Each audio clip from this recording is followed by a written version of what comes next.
بسم اللہ الرحمن الرحیم۔ السلام علیکم ورحمۃ اللہ وبرکاتہ۔ امید کرتی ہوں کہ آپ سب لوگ خیر و عافیت سے ہوں گے اور آپ سب کے لیے ڈھیروں دعائیں ہیں۔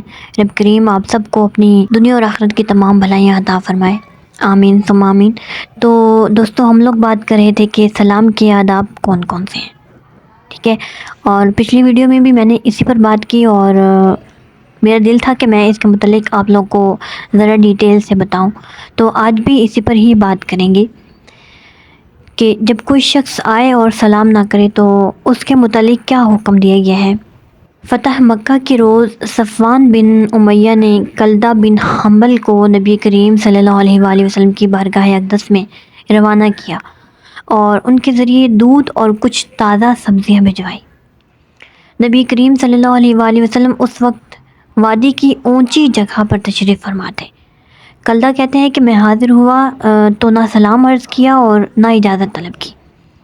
حضور علیہ الصلوۃ والسلام نے مجھے حکم دیا کہ یہاں سے چلے جاؤ، پھر لوٹو اور پہلے یہ عرض کرو السلام علیکم ادخل، اللہ تعالیٰ کی حضور علیہ الصلوۃ والسلام پر سلامتیاں ہوں، کیا مجھے داخل ہونے کی اجازت ہے؟ تو یہ اس وقت کا واقعہ ہے جب صفوان مشرف با اسلام ہو چکے تھے۔ اسلامی معاشرے میں ان چیزوں کی جو اہمیت ہے اس کو اجاگر کرنے کے لیے حضور علیہ الصلوۃ والسلام نے پہلے اس کو اس محفل سے نکل جانے کا حکم دیا اور واپسی کے وقت پھر سلام عرض کرنے اور اجازت طلب کرنے کی تلقین فرمائی۔ اس کے متعلق امام بخاری الادب المفرد میں روایت کرتے ہیں کہ ابو موسیٰ اور ابن مسعود اور ابو سعید الخدری رضی اللہ عنہم نے روایت کی ہے کہ انہیں ایک روز حضور علیہ الصلوۃ والسلام کی ہمراہی میں حضرت سعد بن عبادہ کی ملاقات کے لیے جانے کا اتفاق ہوا۔ جب وہاں پہنچے تو حضور علیہ الصلوۃ والسلام نے سلام فرمایا لیکن کوئی جواب نہ آیا۔ دوسری مرتبہ پھر تیسری مرتبہ سلام فرمایا اور کوئی جواب نہ آیا تو سرکار نے فرمایا قضینا ما علینا، جو چیز ہم پر لازم تھی وہ ہم نے ادا کر دی۔ پھر حضور علیہ الصلوۃ والسلام واپس مڑے۔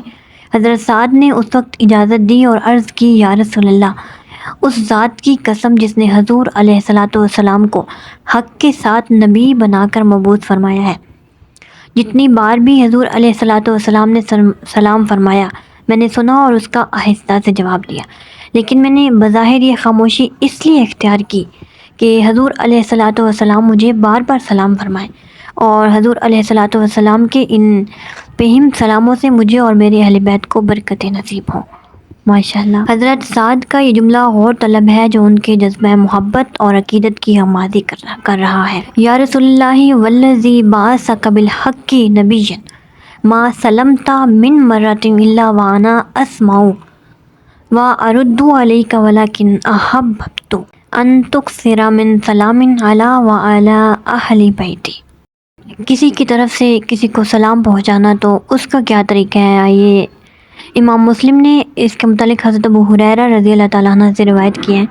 آپ نے کہا کہ رسول اللہ صلی اللہ علیہ وآلہ وسلم نے فرمایا میرے پاس جبریل امین آئے اور آ کر عرض کی یا رسول اللہ، یہ ختیجہ ہیں جو حضور علیہ الصلوۃ والسلام کی خدمت میں حاضر ہوئی ہیں۔ ان کے پاس ایک برتن ہے جس میں روٹی اور سالن ہے اور پینے کے لیے مشروب ہے۔ جب وہ آپ کی خدمت میں حاضر ہوں فقرأ علیہا من ربہا السلام ربی السلام و منی، تو حضور علیہ الصلوۃ والسلام انہیں ان کے رب کی طرف سے اور میری طرف سے سلام پہنچائے۔ وبشرها ببیت فی الجنۃ من کسب لا صخب فیہ ولا نصب، اور انہیں جنت میں ایک محل کی خوشخبری دیں جو موتیوں سے بنا ہوا ہے، جس میں نہ شور ہوگا اور نہ تھکاوٹ ہوگی۔ ایک روز جبریل امین بارگاہ رسالت میں حاضر ہوئے اور عرض کی اللہ تعالیٰ حضرت ختیجہ کو سلام فرماتے ہیں، جس پر سرکار دو عالم نے اپنی رفیقہ حیات کو اللہ تعالیٰ کا یہ پیغام پہنچایا تو ذرائع ادب آپ نے عرض کی ان اللہ عز و جل هو السلام وعلی جبریل السلام ورحمۃ اللہ وبرکاتہ۔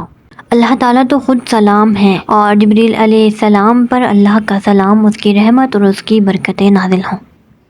تو کوشش کریں کہ جب بھی کسی سے ملیں یا کسی کی یاد میں ہو تو انہیں سلام عرض کر دیجئے، ان پر سلامتی بھیج دیجئے رب کی طرف سے۔ اچھا، جہاں ایک آدمی جاگ رہا ہو اور دوسرا اس کے پاس ہی سو رہا ہو تو اسے سلام کہنے کا کیا طریقہ ہوگا؟ تو آئیے اس کے متعلق حدیث میں کیا ہے کہ امام بخاری ادب المفرد میں حضرت مقداد بن اسود رضی اللہ عنہ سے روایت کرتے ہیں کہ رسول اللہ صلی اللہ علیہ وآلہ وسلم کبھی رات کے وقت تشریف فرما ہوتے تو اس طرح سلام فرماتے کہ جو جاگ رہا ہے وہ سن لے اور جو سو رہا ہے اس کی آنکھ نہ کھلے۔ سلام کے علاوہ حضور علیہ الصلوۃ والسلام نے اپنے صحابہ کو باہم مصافحہ کرنے اور معانقہ کرنے اور بوسہ دینے کی بھی ترغیب فرمائی ہے۔ امام احمد ابی اسحاق سے روایت کرتے ہیں کہ میری ملاقات برا بن عازب رضی اللہ عنہ سے، انہوں نے مجھے سلام فرمایا، میرا ہاتھ پکڑ لیا اور مسکرا دیے، پھر پوچھا تم جانتے ہو کہ میں نے ایسا کیوں کیا؟ ابو اسحاق کہتے ہیں کہ میں نے کہا مجھے اس کی وجہ کا علم تو نہیں، لیکن جو آپ نے کیا ہے اس میں بہتری ہے۔ برا نے کہا کہ ایک دفعہ رسول اللہ صلی اللہ علیہ وآلہ وسلم نے مجھ سے ملاقات کی اور اس طرح کیا جس طرح میں نے آپ کے ساتھ کیا ہے، پھر مجھ سے پوچھا، میں نے وہی جواب میں عرض کیا جو آپ نے کہا۔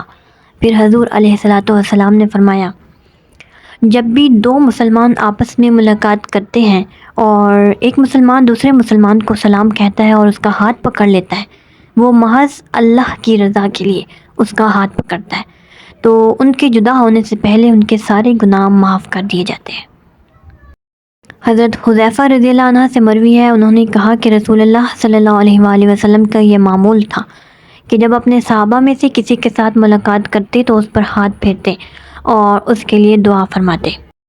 اور دست بوسی اور قدم بوسی کے متعلق کیا ارشاد ہے، آئیے اس بارے میں جانتے ہیں کہ ابن ماجہ صفوان بن اسال رضی اللہ عنہ سے روایت کرتے ہیں کہ یہودیوں کا ایک گروہ بارگاہ نبوت میں حاضر ہوا، انہوں نے رحمت عالم صلی اللہ علیہ وآلہ وسلم کے دست مبارک کو بھی بوسہ دیا اور حضور علیہ الصلوۃ والسلام کے قدمین شرفین کو بھی چوما۔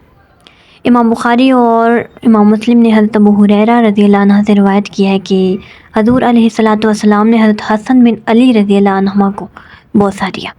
امام بخاری الادب المفرد میں واضح بن عامر رضی اللہ عنہ سے روایت کرتے ہیں کہ ہم بارگاہ رسالت میں حاضر ہوئے، فَأَخَذْنَا بِيَدِهِ وَرَجِلِهِ نُقَلِّبُهُمَا، ہم نے پہلے حضور علیہ الصلوۃ والسلام کے دونوں مبارک ہاتھوں کو پکڑا اور انہیں بوسے دیے، پھر حضور علیہ الصلوۃ والسلام کے قدمین شرفین کو چومتے رہے۔ دعا ہے رب کریم اپنے پیارے حبیب کی زیارت کا شرف نصیب عطا فرمائے اور اپنے اور ہمارے آقا و مولا کے در پر ہمیں حاضری کا شرف نصیب عطا فرمائے، آمین۔